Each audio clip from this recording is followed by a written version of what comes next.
जब भी कोई फाइनेंशियल फ्रॉड सामने आता है, हम लोग सीईओस को, ऑडिटर्स को और रेगुलेटर्स को ब्लेम करते हैं। लेकिन रुको, इन फ्रॉड्स को पहले ही रोकने की जिम्मेदारी किसकी होती है? अगर आप फाइनेंस फील्ड से हैं तो आपको शायद पता होगा कि आंसर है ऑडिट कमिटी। कैसे? वही तो बात करनी है इस वीडियो में। Welcome to Thinking Bridge YouTube channel. Let's start the video. Audit committees were always important but they often hide behind the auditors. अगर ऑडिटर ने ठीक किया होता तो गलती ना होती, ये इतना बड़ा फ्रॉड ना होता। यही एक कॉमन एक्सक्यूज सुनने में आता है। बट एनएफआरए ने बोला बस करो, अब ये नहीं होगा। NFRA is making audit committees more responsible than ever before. NFRA goes beyond just setting rules. It now ensures accountability at every level. It covers listed companies, large unlisted public companies, banks, insurance firms, and even public sector corporation. Basically जितना बड़ा business उतनी बड़ी accountability. Theory में strict auditing norms, regulatory guidelines and independent oversight financial frauds को रोकने के लिए बनाए गए थे। लेकिन लूप होल्स तो हमेशा से ही हैं। कंपनीज ने फाइनेंशियल स्टेटमेंट्स मैनिपुलेट किए, ऑडिटर्स ने भी कभी कभी वो मिस स्टेटमेंट्स को अनदेखा कर दिया, और ऑडिट कमिटीज बस नाम के लिए ही होती थी। From ILFS to DHFL, history में ऐसे बहुत सारे केसेस हुए हैं जहां पुअर ऑडिटिंग ओवरसाइट ने फाइनेंशियल डिजास्टर्स को जन्म दिया है और ऑडिट कमिटीज ज्यादातर बस साइलेंट स्पेक्टेटर्स बने रहे। तभी NFRA ने सोचा now it's time for some action. Ajay Bhushan Pandey sir, NFRA के चेयरमैन, ने कहा है कि audit committees can not escape responsibility for financial miss reporting.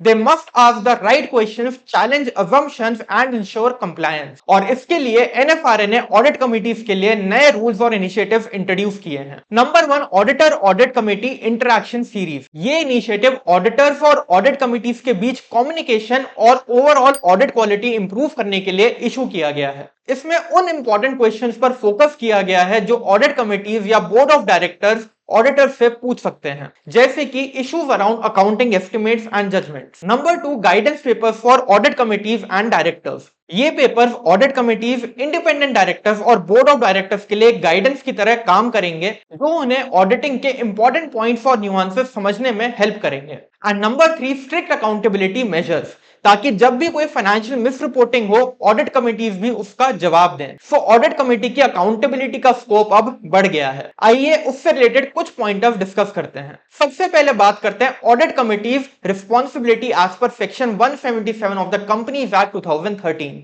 Audit committee की काफी रिस्पॉन्सिबिलिटीज होती हैं, जैसे कि कंपनी के फाइनेंशियल स्टेटमेंट्स और ऑडिटर्स के रिपोर्ट को ध्यान से चेक करना। नंबर 2, ऑडिट प्रोसेस की इफेक्टिवनेस को मॉनिटर करना और कंपनी के एसेट्स और अंडरटेकिंग्स की वैल्यूएशन सुपरवाइज करना। And also internal financial controls और रिस्क असेसमेंट प्रोसीजर्स का असेसमेंट करना। अब बात करते हैं बोर्ड ऑफ डायरेक्टर्स की रिस्पॉन्सिबिलिटीज की as per section 134 subsection 5 of the companies act 2013। Board of directors को एनुअल रिपोर्ट में एक डायरेक्टर्स रिस्पॉन्सिबिलिटी स्टेटमेंट देनी होती है, जिसमें उन्हें यह बताना होता है कि उन्होंने सही अकाउंटिंग पॉलिसीज को कंसिस्टेंटली अप्लाई किया है और फाइनेंशियल स्टेटमेंट्स बनाते समय एस्टिमेट्स और जजमेंट्स ध्यान से यूज किए हैं। अब बात करते हैं सेबी LODR गाइडलाइंस के बारे में। According to SEBI LODR guidelines, audit committees को लार्ज अकाउंटिंग एंट्रीज रिव्यू करनी चाहिए, स्पेशली जो मैनेजमेंट के जजमेंट बेस्ड एस्टिमेट्स पर डिपेंड करती हैं। इन एस्टिमेट्स की एक्यूरेसी वेरीफाई करनी चाहिए ताकि फाइनेंशियल रिपोर्टिंग में ट्रांसपेरेंसी बनी रहे। Next up is evaluating the ECL methods. Audit committees को अब हर फाइनेंशियल एस्टिमेट, अकाउंटिंग जजमेंट और expected credit loss ECL model भी क्वेश्चन करना होगा। ये नहीं चलेगा कि मैनेजमेंट ने बोला तो सही होगा। ऑडिट कमिटीज को ध्यान से देखना चाहिए कि मैनेजमेंट ECL यानी कि एक्सपेक्टेड क्रेडिट लॉसेस की कैलकुलेशन कैसे करता है। इसमें डेटा सोर्सेस, अजम्पशंस और कैलकुलेशन मॉडल्स का एनालिसिस करना इंपॉर्टेंट है to ensure that everything is according to the Indian accounting standards. Audit committees को ensure करना चाहिए कि ECL estimation process regulatory rules के according हो, जैसे कि current expected credit loss CECL standard. इसका मतलब यह भी है कि कमेटी को कंपनी के इंटरनल प्रोसेसेस को चेक भी करना पड़ेगा टू इंश्योर कि रेगुलेशन फॉलो हो रहे हैं या नहीं। If you want me to make a separate detailed video on how to make the work papers for expected credit losses, then comments में मेरे को जरूर से बताना। Now back to the main topic. Last में बात करते हैं कोलैबोरेशन की। ये वी वर्सेस देम का गेम नहीं चलेगा।